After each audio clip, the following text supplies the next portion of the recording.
আজকে আপনাদের আমার কলা বাগানের কিছু তথ্য দিব। তো কিভাবে পরিচর্যা করলে আপনাদের কলা বাগান থেকে একটু ভালো ফলাফল পাবেন সেগুলো বিষয়ে কিছু পরামর্শ দিব। তো দেখুন, আমার কলার বাগানে যে কলার গাছ হয়ে গেছে, কিছুদিন পরেই এখান থেকে কাঁদি পড়বে। তো পাশে যে চারাগুলো দেখছেন, এইগুলো আপনাকে কেটে ফেলতে হবে, তা না হলে কলার কাঁধিগুলো খুব একটা বড় হবে না।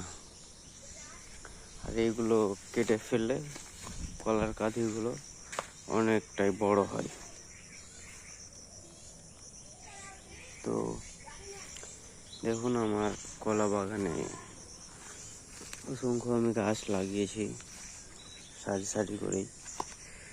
এই যে দেখুন,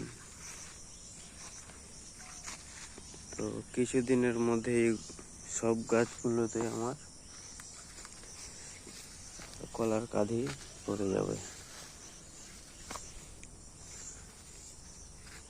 এই যে দেখুন, এই গাছটাতে আমার কিছুদিনের মধ্যেই কলার কাঁধি পড়ে যাবে।